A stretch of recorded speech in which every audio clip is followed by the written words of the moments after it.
celebrating the art of storytelling and the artists who bring stories to life. This is the Viewfinder Podcast with Chris Hadley. Hey everyone, I'm Chris Hadley, and welcome once again to the Viewfinder Podcast, where my guest on this week's show is David Furr, a brilliant and talented actor whose credits include such acclaimed series as The Gilded Age, The Man in the High Castle, and The Americans, among others, plus films like 13 Hours, The Secret Soldiers of Benghazi, and The Highwaymen. In 2016, he was nominated for a Tony and Drama Desk Award for his performance in the Broadway comedy Noise Is Off. He has appeared alongside Kerry Russell, Adam Driver, and Brandon Uranowitz in the 2019 revival of playwright Lanford Wilson's Burn This, and has co-starred in a variety of classic Shakespeare plays such as You Like It, A Midsummer Night's Dream, and King Lear. He is now the assistant professor of acting for the camera at the University of North Carolina Greensboro's College of Visual and Performing Arts, and he joins us now to discuss not only his incredible career, but also how his experience and teaching has helped up-and-coming actors achieve success on their own terms. David, welcome to the Viewfinder Podcast. It is great to have you on today. Hey, great to be here. Thanks for having me. Very welcome. It's my pleasure. Now, how did you first get involved in acting, and what made you want to become an actor? I'd always been interested in it, vaguely interested in it in high school, but I was always too afraid to audition for anything in high school. So I just watched the folks at my high school do the school plays and was always so envious and admiring of them because I just couldn't seem to screw up the courage when an audition would come around.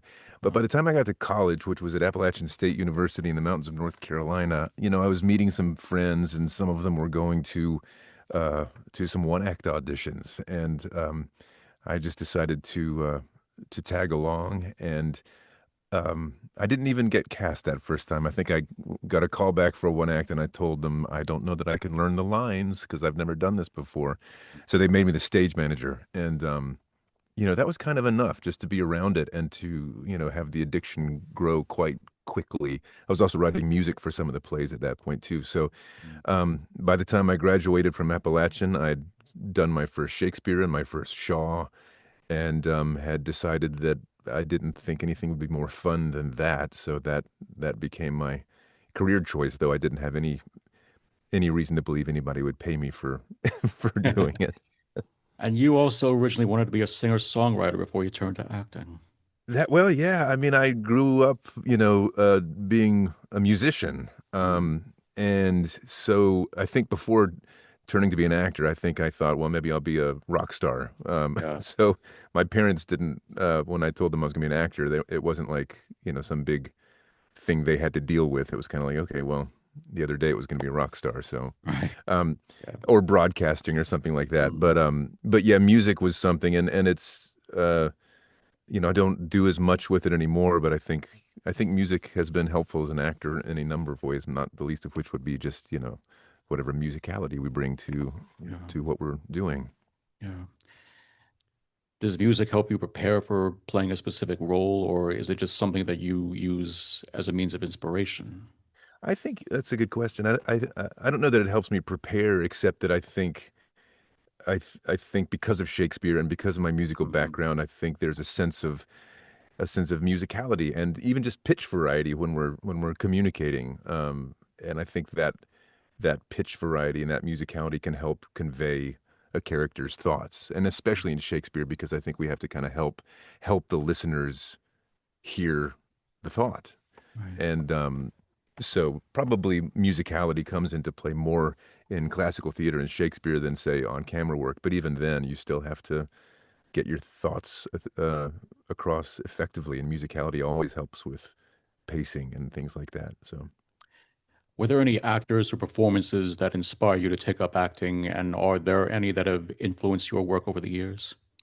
when I was a kid, I grew up watching John Ritter on Three's Company, Yeah. which was it was farce. Yeah.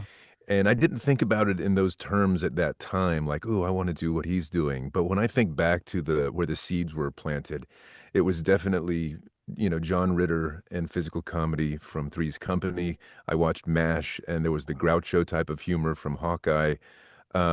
But then I remember, I think the first time that I really thought about the acting was when my my dad took me, or we had the VHS tape of Amadeus, the movie, and I think I was just struck by what F. Murray Abraham was doing in that, and Tom Hulce. And Mhm.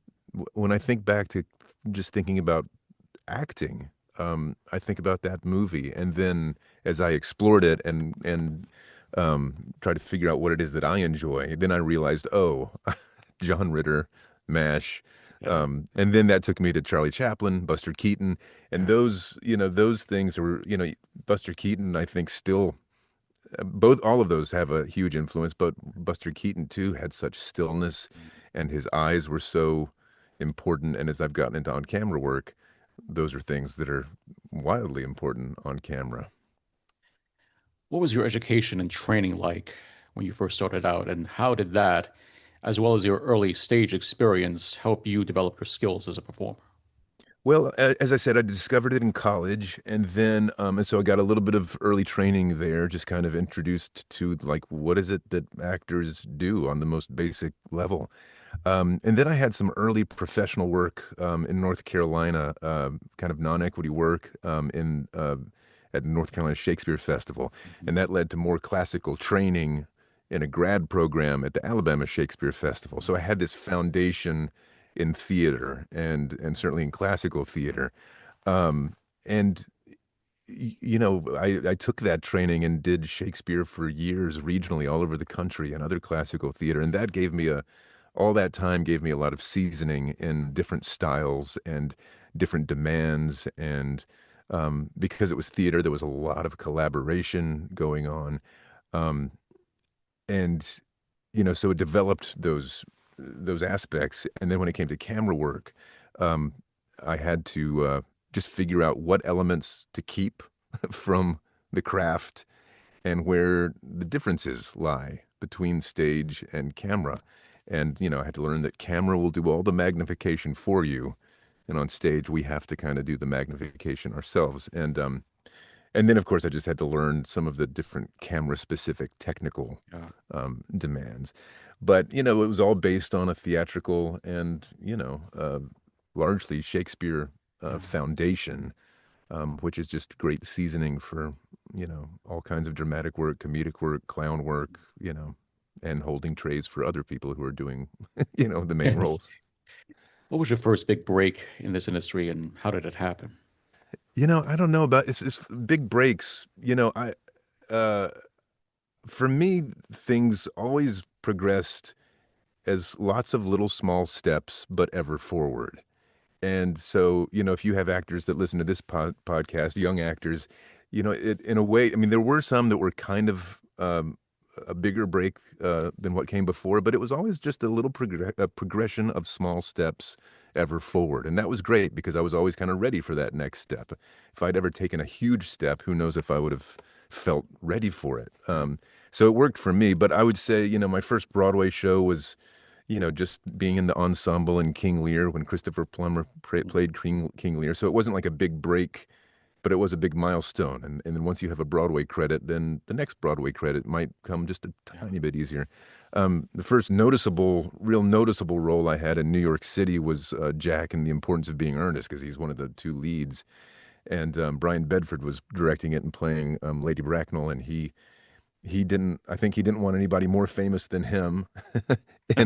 So that opened up the roles to someone like me. And then Santino Fontana played Algernon in that. So that all of a sudden put me in a category on Broadway that was brand new. And then a couple years later, I had a Tony nomination for Noises Off, and that was the progression. It wasn't necessarily one big thing. It was just these other milestone steps. And I did the Gilded Age on TV, and that was a nice platform. But Nice. I don't know that there's been a what you'd call a big break, one thing. So Right. And of course, as you've been discussing, you performed in King Lear and Cymbeline and As You Like It and A Midsummer Night's Dream.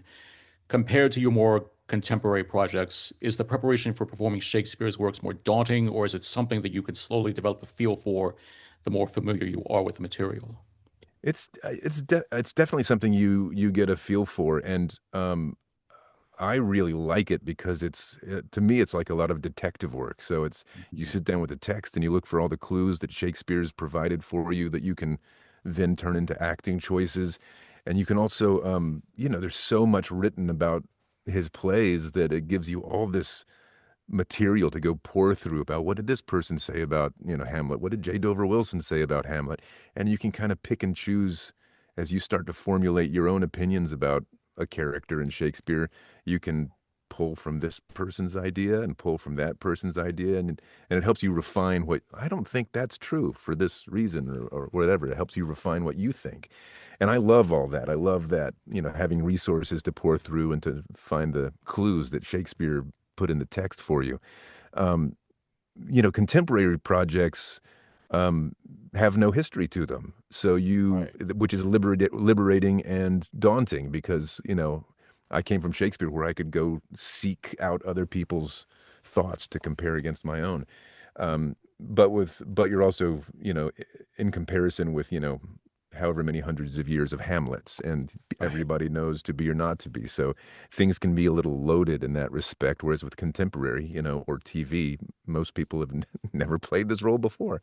So that can be liberating and daunting because the slate is just blank. And, Mhm. um, but with Shakespeare, I really have grown to enjoy that detective work because you can compare notes with the dramaturg or something and come up with some exciting acting choices based on what Shakespeare's, that little piece of a little pause that Shakespeare's put there, and you're like, oh, something happens there. What's gonna happen there? Right.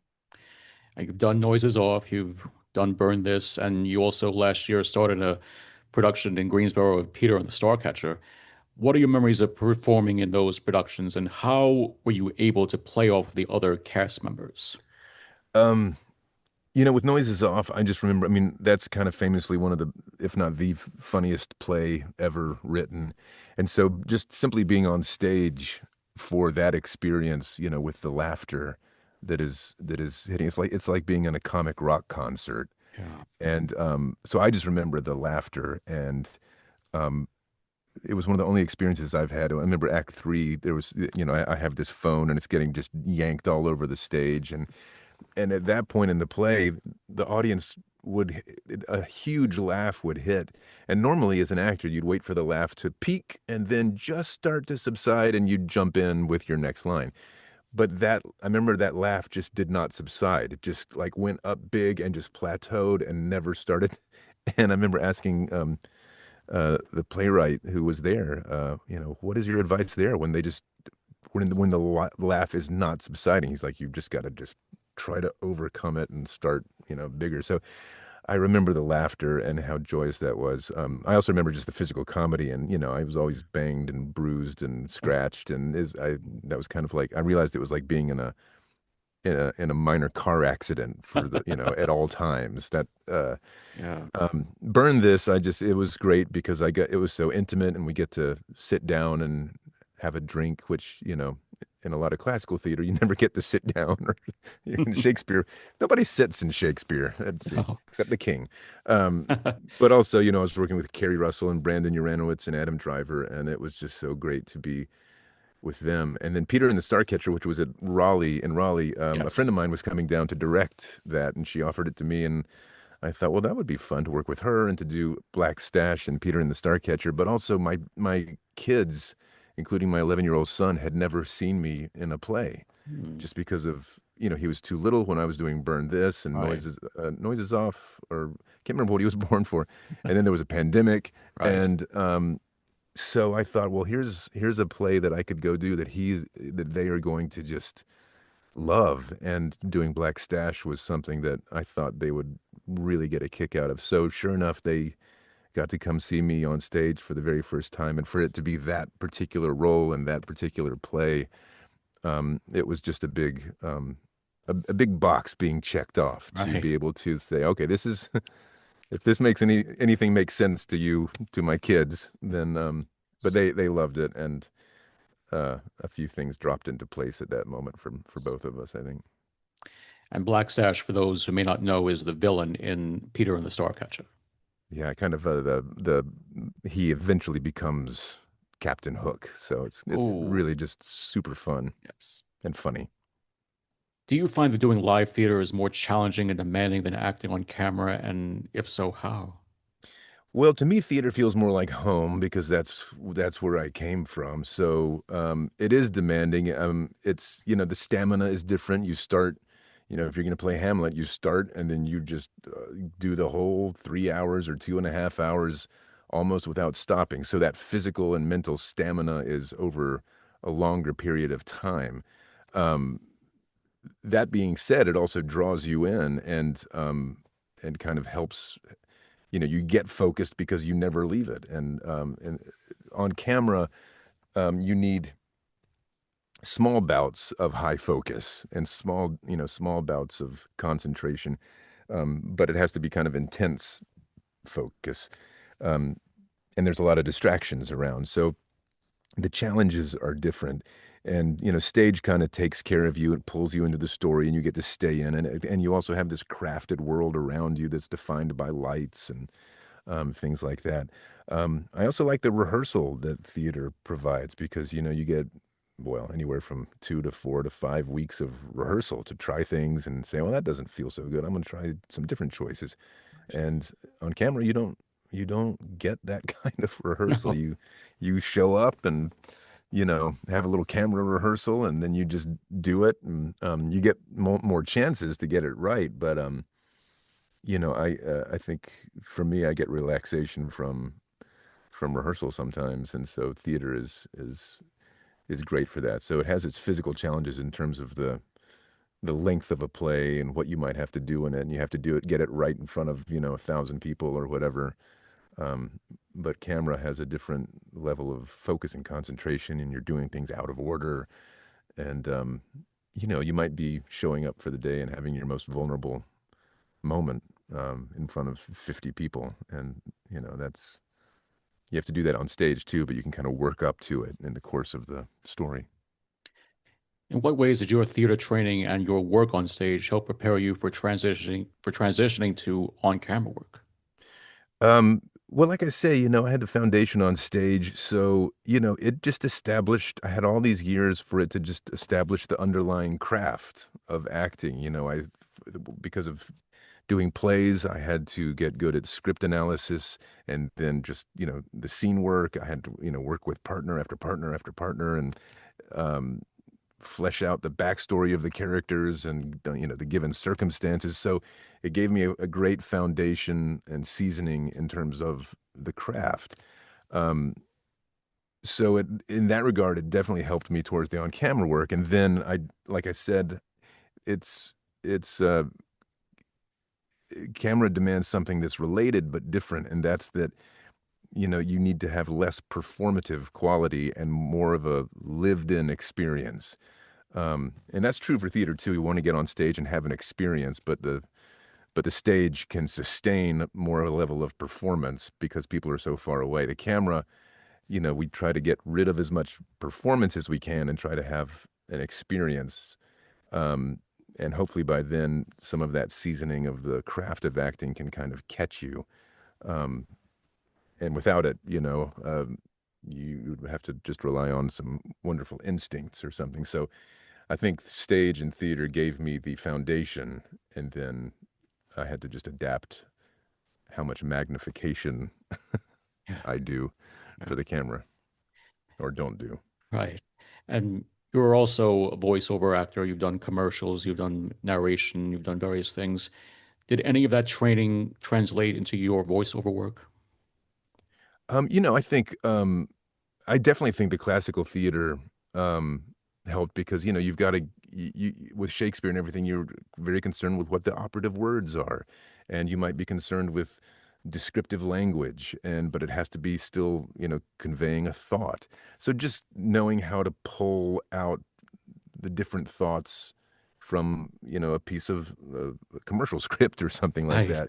And like I was saying, the musicality, the pitch variety, and or how much of that to use, or how these days a lot of voiceovers, they want it to be it might be very monotonous, monotone, like, hey, have you ever been to Staples or something like that? Um, but to have that ability to really pull that stuff out or not, to dial it up or dial it down. And I think, and not to mention, when you're doing a lot of theater, I imagine my voice would not be as as rich as it might be if I hadn't done a bunch of theater. So um, I think using your voice, hopefully if you're not using it poorly, it can start to build your vocal instrument, and then Mhm. that certainly can help with with voice work. Right. And of course, in terms of the scripts for the voiceovers, there is emphasis on certain words that also has to be taken into consideration. Yeah, they want you to pull this thought out, Right. specifically, whether it's the product or whether it's Mhm. you know, I did one the other day that was a political ad. So, political ads tend to like, we want to really hit this, Right. really hit this hard, or, Yeah. brighten this part or Yeah. something. So, Yeah. yeah. I took a voiceover class a long time ago, like back in 2012. And one thing that I learned when you were like, let's say you're reading like a script for a food or something, like for a restaurant, and you always have to not just emphasize the words, but you have to do it with a smile.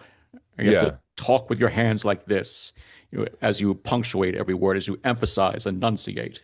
Yeah.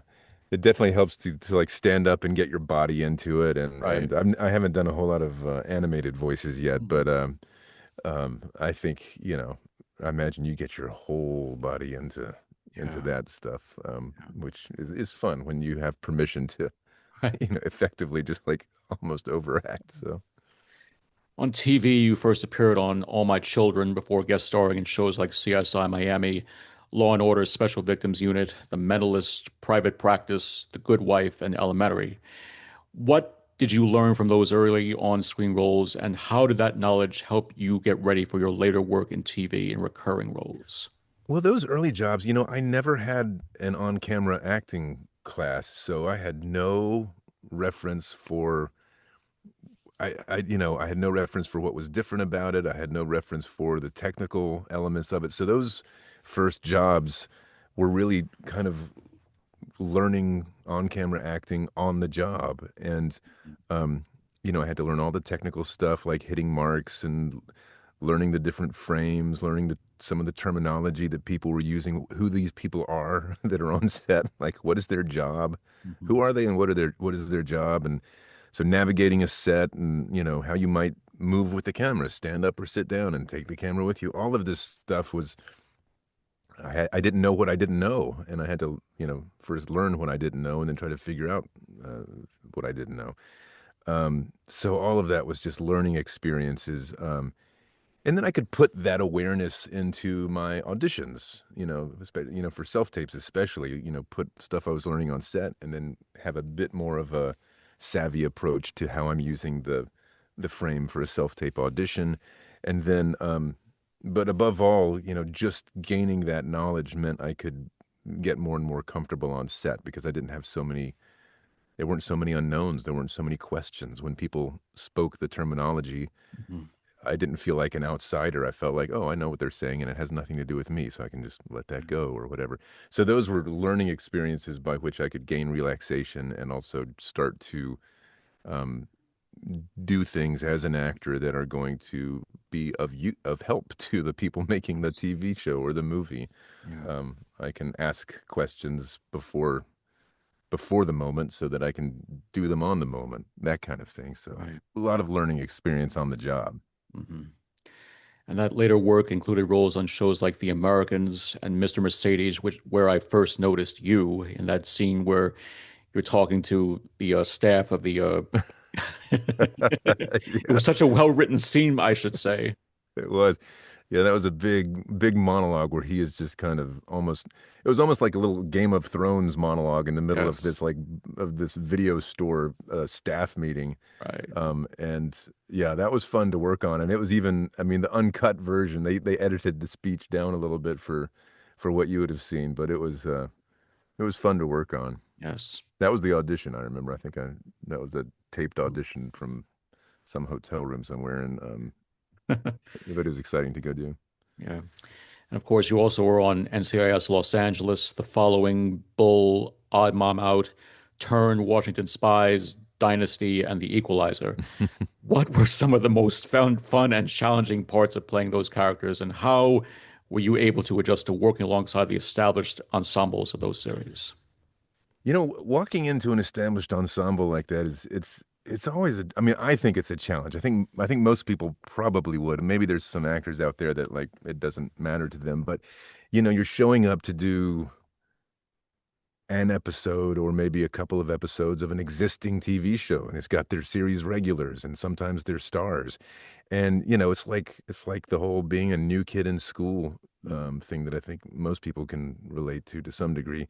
So you're the new kid in school, and there's the cool kids that are the Right. established regulars, and that's you know and then sometimes, especially as a guest star in these shows, y- guest stars are often the ones having the most their worst day, right? It's the guest star whose parent just died or whose daughter is missing or something like that. So you've got to show up as the new kid in school and be at your most vulnerable. And so it's tough to just walk in and be thoroughly relaxed and to uh or maybe you got the role the night before, that happens sometimes, and you've got to come in and admit to being a serial killer in the in the in Right. the interrogation room or something.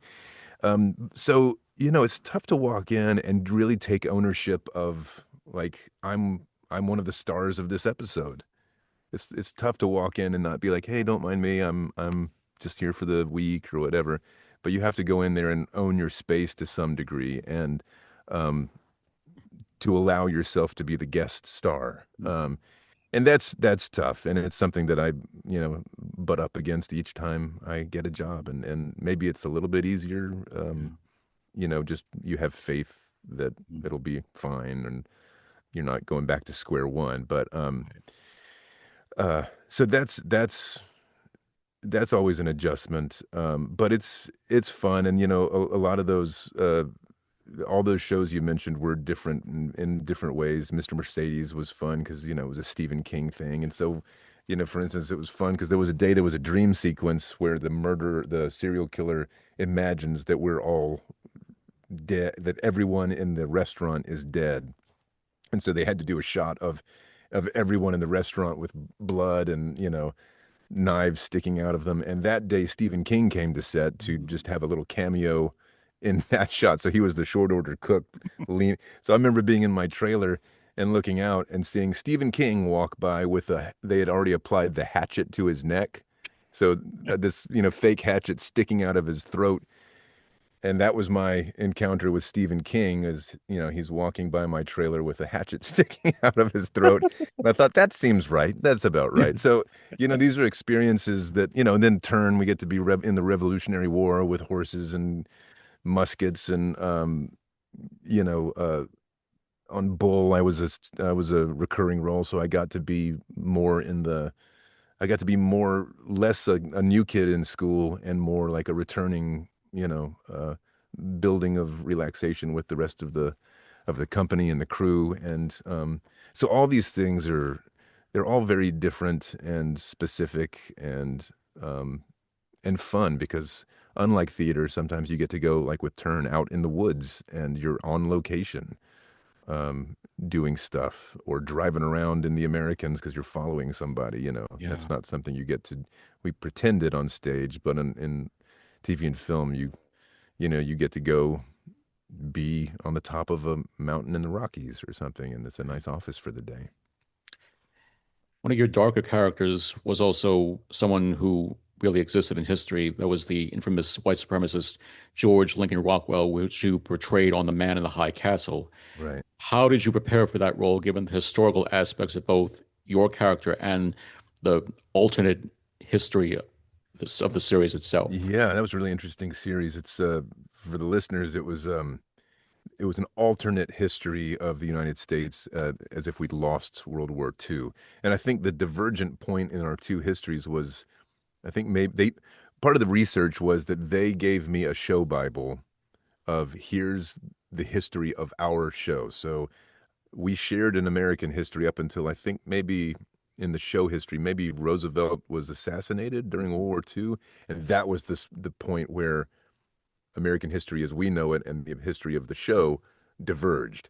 So part of the research was just knowing what's the what's the history that I don't know between 1940 whatever and I think we were in the 60s Mhm. in that show. In terms of George Lincoln Rockwell, I read about him and but like I say, the history had diverged, 20 years before. So they didn't he had a pretty specific speaking voice and they didn't want me to do the specific speaking voice. I think in a way I didn't have to do too much specific research on him because he was kind of a good means to an end. He was a positioned white supremacist American Nazi Party in our real history. So I think they could kind of go, oh, yeah, he's positioned to be someone that would have benefited from um, Germany winning the war. And then they could kind of build in. But the way it was written, it didn't end up needing a whole lot of his actual history brought into it. So, I read the book and kind of saw where he came from, and then it was more about just serving the individual script. And we didn't even have, with that show, we had the next episode, and that's as far as we knew of what our storyline was going to be. So I just had to kind of go episode by episode, Right. and uh, but it was fascinating to see how much Mhm. thought had gone into the show Bible for that show. Another historical drama is, of course, The Gilded Age, which you Mhm. played the role of Dashiell Montgomery, and which you were nominated for a Screen Actors Guild Award as part of the Outstanding Ensemble in a Drama Series. What attracted you to that role, and what are your memories of working alongside such incredible actors such as Christine Baranski, Cynthia Nixon, Carrie Coon, Morgan Spector, all those people? Yeah.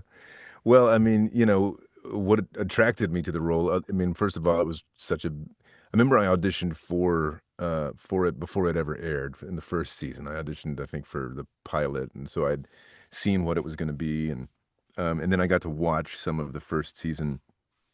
I think when the audition for this came up, the first season had begun to air, so I could watch a little bit of it. So what drew me to it, of course, was like Julian Fellowes period, the costume drama piece set in New York City, and it's just so beautiful to look at. And then, of course, the cast, as you're saying, is like they made the concerted effort to cast from the Broadway community, and so all these people. I mean, I'd done readings with Christine Baranski and Carrie Coon, and I'd worked with Simon Jones and Christine Nielsen. So all these people we'd either worked with on stage or done readings with. So, to be considered by the Telsey office as part of this Broadway community was an honor in the first place. And then to go work with them was just so much fun because we all had a shorthand of New York City and of Broadway. And so you could imagine just, in between shots, they've got our cast chairs sitting around and it's, just people telling stories about, you know, shows that they've been in and you just sit and listen and chime in and everybody had just a mutual respect for each other because we were coming from the same, Broadway community. So it was just a lovely show to be invited to be a part of. And for those who may not be familiar with your character, could you tell us more about him? Yeah, when we meet Dashiell, he's just moved back to New York City, and his wife has died sometime in the last few years, and he's got a 12-year-old daughter or so. And he's related to the Van Ryn family through Christine Baranski's character. He is not a blood relative of the Marion character played by Louisa Jacobson. And so they're in the same social circles, and he becomes interested in Marion, and and is trying to see if maybe something could happen there. And I won't say much more No about the spoilers. No yeah spoilers. spoilers, Yeah. but it's just it was a lovely thing to get to play and to again to be in those costumes and the horse-drawn carriages, and we had to Yes. learn about the manners and when you tip your hat and these things, but then also to you know as opposed to some of the other romances in the thing, mine was, kind of how he might have tried to approach this romance within society's norms, above board and try to do it properly. Mm. And so it was interesting to play that. It was also interesting because we had like 4 episodes and then the last 4 episodes. So again, not really knowing exactly where this how is this going to unfold? How do I play this? How do we play this scene? Because I'm not sure, you know, where this is going. I don't have all the information yet. And they would kind of tell me what they knew. But it's also interesting, and when you're doing on camera work in on a show like that, you shoot stuff and you make your choices and give them options, smiles and things like that, and then you watch it come out, and they might leave certain lines out that would have made you more romantic or less romantic, or they might use a shot that doesn't include the smile, so it makes you more appealing or less appealing. So we have to, for on-camera acting, we give options, and then we see what story they want to tell. And sometimes it's great, and sometimes you're like, oh, I wish they'd use that smile. That would have been so charming. And but that's not the story that they want to tell. So it's interesting to see you do what you do, and then you see what story they want to tell, and that's out of the actor's hands. So it's interesting in that regard. And you were incredible in that role, I must say. Oh, thank you. The costume did a lot of the work. Certainly did. You've also had roles in films such as Evening, which was your feature film debut, which you did with Meryl Streep and Glenn Close. Oh Those yeah. 13 Hours, The Highwaymen, Killing Lincoln, and an Italian comedy called It May Be Love, but It Doesn't Show. I saw the clip of that in your reel the other day. It was hilarious. What drew you to those roles, and were there any real differences you found between those and your TV work? I would love to be able to say, well, I chose this role because of that, and I chose this role because of that. But, most of those in terms of like what drew me to them was the fact that someone offered me a job, And Right. so I auditioned, and then like in those cases, they offered the job, and I said, great, that's what draws me to this work. But, uh, it, things like Evening, that was the first one, and I remember auditioning for that and um, getting cast, which was kind of a surprise to me. But then they started telling me like, oh, this person's been cast, Claire Danes has been cast, Mhm. and then Eileen Atkins, and then Meryl Streep, and then Glenn Close, and then, I mean, the list, Natalie, oh, I can't remember, Natalie Richardson, and the list just kept, and I thought, when are they going to replace and realize they can get somebody better than me now, Um, so that was fantastic. But so I tend to be able to be a bit more picky with theater just because I have to spread those out for all kinds of reasons. Mhm. But the movies versus TV.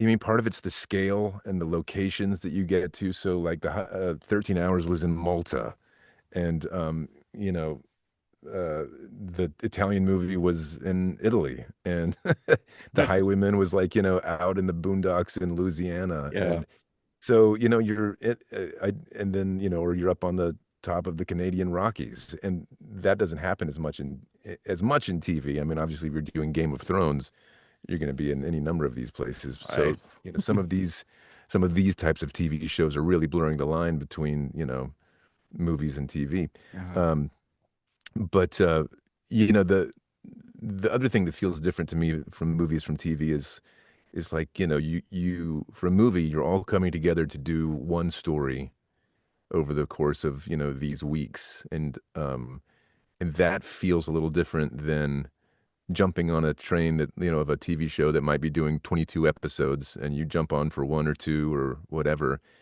and that story is told after 8 or 10 days, and they move on to the next one, and you may or may not be part of it, but and that is still special, but it feels maybe a little more like you're going and you're doing your job this week, and then you go back to your apartment or something. A movie often is more on a location, not all the time, but it just has a bigger scale feel often, and then also um, you're coming together. Everybody's coming together for this one thing, and there's maybe a little less of a feeling of new kid in school. Although you might just be joining the movie for one day, so that's still going to be the, if you're playing the doctor or something like that, Mhm. or even a great part, but it's just one day. So that's still going to be Mhm. in place. In general, what kind of characters do you find yourself gravitating towards playing, and how, in the case of morally corrupt or morally ambiguous characters, are you able to find and portray the humanity in them? Well, I mean, I'm not the first one to say this, but with morally ambiguous characters, if you want to play the humanity in them, which hopefully, you want to some large degree, you have to figure out what they want and why they want it, and then play positively towards that, so that, you know, villains or morally uh, ambiguous characters don't necessarily see themselves as villains. So you find out why this person wants that and why maybe they even think it's a good idea, and then you play positively towards that, and that can help keep a lot of the humanity about it. Um, I'm not sure what characters I gravitate towards. I know that I have enjoyed, especially in comedies, playing characters that have a very misplaced and unearned confidence. So Yes. characters who speak very authoritatively Yes. about like stupid stuff, or just Right. like have no idea that they are so, they're Hmm. speaking as if they are 100% right when they are actually 100% wrong. And there's something that is so funny to me about that, and that I seem to I seem to get roles where Yes. people have a lot of unearned confidence, Right. and I guess it's just that I find that so funny, and luckily have a knack for that, and so it's been fun to hit those types of characters. And is there any kind of character or real life historical figure that you have yet to play but wish you could? Not, no, I don't know that there's anybody in particular that I really wish I could play. I mean, in terms of Shakespeare, I got to play Prince Hal once in Henry IV Part One, and who was, based on um, a real, young character in the myth of Henry V. And I always wished I could do that again because it was so fun. But there's not anybody, a real life historical figure that I've been wishing I could play. Who was it? There was an artist when I did after Gilded Age. I know this, people were saying that I had a resemblance to an artist of the times, William Sargent, William Singer Sargent. But Mhm. then he Yeah. actually showed up in the Gilded Age the next season Oh. as Bobby Steggert, who's a friend of mine. But anyway, I don't. It's not that I want to play him. It's just people Oh. said, "Oh, he with his beard, he looks just like Yes. that person." You've also taught acting for over 15 years, including, as I mentioned at the outset, at UNC Greensboro. How would you describe your approach to teaching, and how did your own training influence that approach? Um, I think it's really important to I really try to take a practical approach to teaching. There's so much that I think is kind of elusive about acting in terms of like, am I gonna feel something in the moment when I need it? Um, and so I for co- so I try to see if I can give students tools of things they can literally do, um, so that hopefully the more elusive parts of acting can present themselves when the time comes. Um, and especially with you know, with on camera work, which is what I'm teaching a lot right now at UNCG. A lot of it is, escorting them into all those things that I was talking about. Of like, this is what a set is like, and here's the things that you have to here are the adjustments that you might think about making. And I try not to prescribe those to students. I give them tools and give them suggestions. But I think a lot of this work is very individualized. So I can give you some tools, but then I try to give room for people to kind of run with it this way or run with it that way or change it up this way. Because what works for me may very well work for you, or you might find that, doing it a little bit this way works for you. So learning the difference between stage and on camera, and then, again, trying to give them all here's the technical things to think about, and let's practice those so you can get those to be second nature, and then get back to the acting. And also so that when you get on a set, you know what's going on, and you've already so a lot of on-camera work is like let's learn about the context in which you'll be acting, and then we can get back to the fundamentals of acting. And so I try to be a practical, take a practical approach so that students feel like I think I've got some tools now, and I think I know the context in which I'm going to use these tools. Yeah. How has your own experience and training helped you to guide your students on their path to building their talents into long-lasting careers and preparing them for the challenges of the industry, such as dealing with, of course, the inevitable period of rejection, Hmm. keeping up momentum in their careers as things start to go their way, as well as dealing with fame and overall just being a good person? Yeah, with rejection, I have a funny relationship with it, I guess. I do try to talk to my students a lot about auditioning because that's really almost more the job than anything else is auditioning. And so, um, I, I somehow, I'm not sure how, I think I've been able to minimize the feeling of rejection because just some of it's just psychological, um, how what perspective you choose to take on things. So for me, the role is not mine until it is. So um, I do the audition and then I move on, and I never expect it. So when they pop, it's like, oh, well, that's great. But I don't feel rejected by the ones I don't get. And part of that is, auditioning is not a success or failure binary thing. You can go in and Right. do, you can do a masterpiece, but there are so many other factors that go into why somebody gets cast, and you're only a kind of a small part. So if I don't get a job, which happens a whole lot because that's the way this goes, I don't feel those as rejections or failures. It's and perhaps I'm fortunate in that. And that can change if there's something that you really, really, really, really want, and maybe it's easier for me now because a lot of things are self-tape auditions. So you do them and you send them off and you move on with your day. Maybe when we went, when we were going in person, if you get a thank you, that might feel Right. a little feel a little like, okay, well, Right. all right. Um, but with students in terms of longevity, I mean, one of the things I really try to focus on is like I emphasize being a happy person over the idea of being a happy person who happens to be an actor. I think a lot of times we we get into the idea of a struggling artist or something like that, and we sacrifice for our art, and that's great. But I think there's no reason to say like, what makes you happy? So I had students that were preparing to graduate, and they had to talk about what their next, what their move to New York or LA or Atlanta or anywhere. But I kept saying, what are you going to do for fun? Where are you going to get joy that has nothing to do with, so on their vision boards or whatever, they had to, include something that they could do that was not dependent on this career that brings them joy. Because I think sometimes we get focused on, what we're doing. We forget to say, make room for what brings you joy. And I just think that,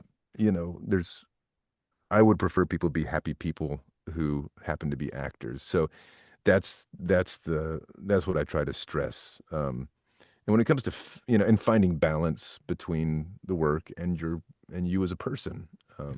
and they're interconnected, but finding that balance is so important. And when it comes to fame, I mean, I'm not famous. Oh, I've had brushes with coming out the stage door after Burn This, and people are lined up and they want your autograph, and that's lovely. That's a lovely that's a lovely degree of fame. But I can walk away, from that line and walk down the street and get in a cab and nobody follows me. Other people, Adam Driver was in that show. He's got to go from that line directly into a car because people will continue to follow him down the street. So, you know, I've been around the fame and I've had, my little comfortable portions of it. Um, enough to say that to realize that like I don't know that that level of fame is I do know that's not a level of fame that I really am interested in. For me, Oh, I like the coming out of stage door and saying hi to people and signing things and then walking away anonymously. And so I do tell students, as this career unfolds for you, um, protect your privacy as a commodity, which, in this world of Instagram and Facebook and posting stuff, you know, um, people post stuff all the time. And I just try to remind them that privacy can be a commodity that you protect as well. yeah. And, also to minimize looking for comments about yourself on the internet. So, Right. because you will find Right. you will find everything, and some of the bad ones may not hit you at a moment in your rehearsal process when that's going to be helpful. So to be responsible and to be smart and uh, yeah, Same with critics, I'm sure. yeah. I mean, yeah. If you're going to believe the good critics, you have to believe the bad critics. So Right. but it's tricky because you want to know how your work's being received, Yeah. and it's hard to avoid those now because if there's a review, people will just post it on your Facebook page or whatever, and it's hard to avoid it. Yeah. But it can really get in your way. Even the good comments can get in your way because it can be like, this is when the actor steps downstage and delivers this monologue. It is a glorious moment. And now you're thinking about that and Right. everybody's here to see this glorious moment, and that can get in the way of just Mm. what you were doing the night before, which apparently was glorious, but now you're thinking about you know. So the good ones, the bad ones, but it's hard to avoid, and you do want to know how your work is being received, so it's tough. But comments from individual people, Right. on blogs and things, Right. that's it's tricky. So you just have to be smart and aware of, like, there might be a comment that just pops out that sets you back 2 weeks in rehearsal because you can't get it out of your head. So you just be very careful. In what ways do you balance your work as an actor with that of your work as a teacher, as well as your commitment to the Greensboro community itself? Well, the balance is it's a great balance when it's working. I mean, it's mostly time management because if I'm shooting classes, doing their work, and then trying to edit things for them, and then all of a sudden there's a self-tape audition and they want them within 48 hours, and so trying to like find time to do this. I've also got two kids Mhm. and parents that I'm helping take care of, and then somebody wants an audition that you have to read the script, memorize some lines, come up with a character and what you want to do, produce your little self-tape thing, Mhm. and then edit together and send it all in 48 hours while you've got Right. lots of other stuff to do.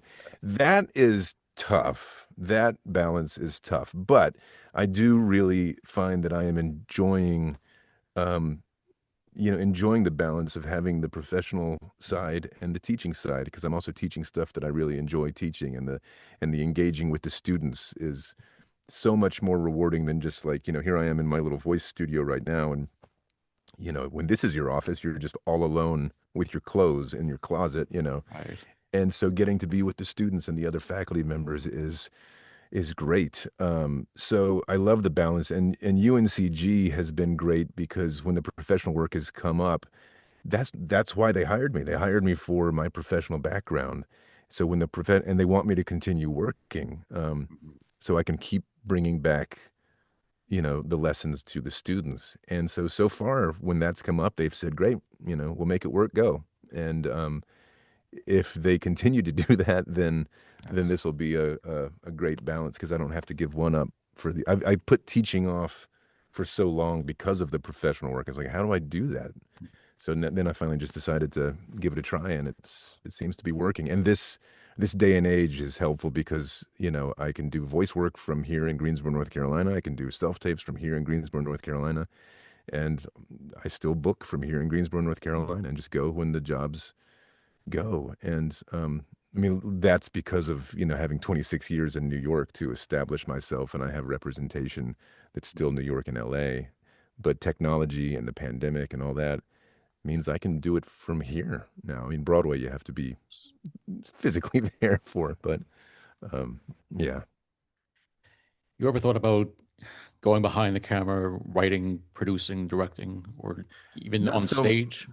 not so much. I mean, I've been doing some more of that with my classes now because I have to I've always enjoyed photography, so I enjoy the cinematography aspect of filmmaking. Hmm. Um, Not that I'm great at it. I'm good at like still images, and but um, with my classes now, I'm really enjoying being behind the camera because I get to start messing around with filmmaking. Even if it's like a 4 minute scene, Right. I've got to try to activate it some. And I mean, it's still an acting exercise for them, so I can't get carried away and like, make it too much about my filmmaking. But Sure. it is fun to try to get into the behind the camera stuff because I do enjoy that. I'm working at it, and I'm sure at some point UNCG will have me direct some plays and stuff. But I have to take that step from just looking at my line in a play or with a sense of the whole piece to like that 30,000 foot look at a play and having a whole take on the whole thing. And that's different, but I'm sure I'll do it at some point and hopefully rise to the occasion. I think you definitely will. What projects are you working on right now or have already completed? And is there anything that you can tell us about those? I shot a movie at the end of last year called A Long Winter, and that was the writer director Andrew Haig, and it starred Eben Moss Backrack and Fred Heckinger and some other, it was a small cast, and that was great fun because it was up in the Canadian Rockies, and it was another period piece. It was like 1951, way out in the Rocky Mountains, and so we were, you know, traipsing through waist deep snow on the top of the mountains, looking for a missing person.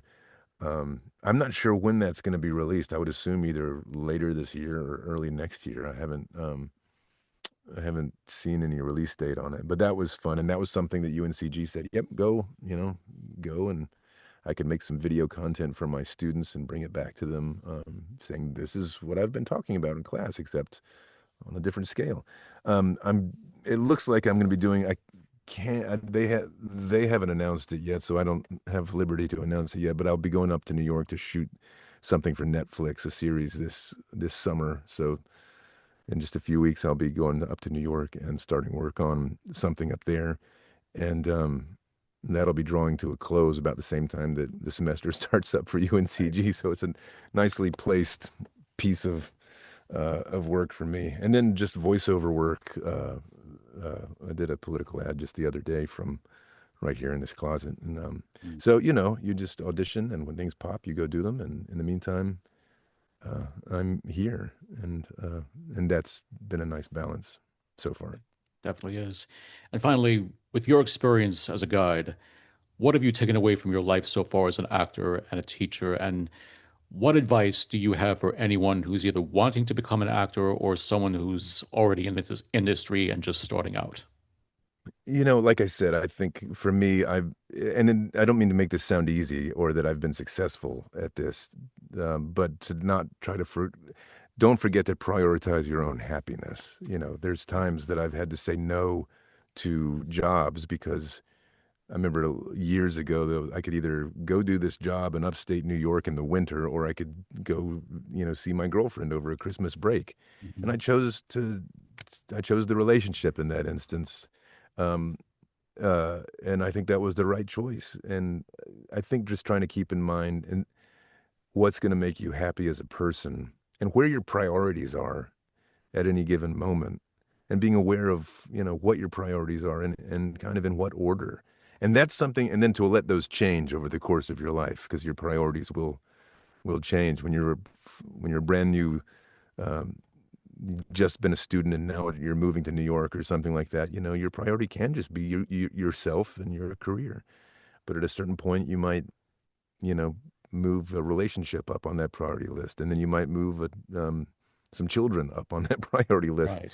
So knowing what those are and in what order, and that it will change is something that I think is big. Learning how to tackle the in between times, I think is very important, and to like cultivate your hobbies so that you look forward to those times in between jobs. Because if you just dread the times in between jobs, that's kind of a bad place to be. But if you're like, oh, great, my job's over. Now I can go do some street photography or do some, whatever it is, some sailing or whatever. Having a strategy of something you enjoy and you look forward to the downtimes. And then learn how to audition. I mean, like I was saying, there's a psychology to it. And, if it's a live audition, try to see it as a business meeting. And, you're not going to seek approval or anything like that. You're going to as an equal. Mm-hmm. You're walking into this room as an equal, and you're going to, say, this is what I have to offer. You're going to evaluate them. You get to decide if you want to work for them. Right. And you can be kind and pleasant, but you can maintain your status as the artist in this. So little psychological shifts to be okay with auditioning. And like we were saying, do it and let it go. And it's not your role until it is. And then if it's a self-tape, we have to just do the self-tape auditions just for their own sake. You go in and you take the role for that day and you do your thing and then you send it on and you don't think about it again, because most of the time you don't hear anything. We don't get any feedback from self-tape auditions unless it's a veiled check for dates, or, maybe you'll get told you're being pinned, or maybe you'll get the offer. But barring that, we don't get feedback on self-tapes that much. So you just have to kind of do those just for the sake of doing them well and just for the sake of your own, I'm going to do this for me, and then I'm going to let it go. And it has to be about that, or else, we just drive ourselves mad. And other than that, I steal this from an old friend of mine who said, do good work and be kind. And I think that's, not just for acting. I suppose that's good for any job, but I think they're good things to, if you do that, if you do good work and you're kind, then hopefully people will just want to keep working with you. So Definitely. It's great advice, words to live by. David Furr, thank you very much for coming on the show today to talk about your incredible career thus far as both an actor and a teacher. It was such a pleasure to have you on, and I would love to have you back on in the future if you've got anything else coming on. Sure, absolutely, anytime. Thanks for having me. You're very welcome. It's my pleasure, David, and thank you for coming on. That's the Viewfinder Podcast for this week. I'm Chris Hadley. Thank you so much for listening, and until next time, please stay safe, everyone.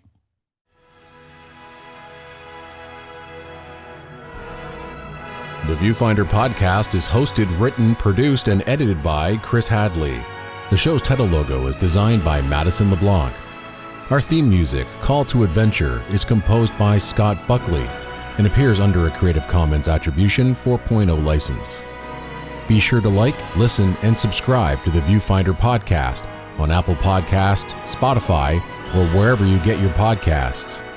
Check out video versions of the show on our YouTube channel at youtube.com/@theviewfinderpodcast with Chris H, all one word. Let us know what you think by leaving a review on this or any other episode. If you have any questions, comments, and/or guest suggestions, or if you'd like to join Chris as a guest on an upcoming episode of the show, please contact us at theviewfinderpodcast@gmail.com. That's theviewfinderpodcast@gmail.com. Follow us on X at ViewfinderPod, on Facebook at facebook.com/theviewfinderpodcast, and on Instagram at The Viewfinder Podcast. This has been The Viewfinder Podcast with Chris Hadley. This is Eric Wood speaking.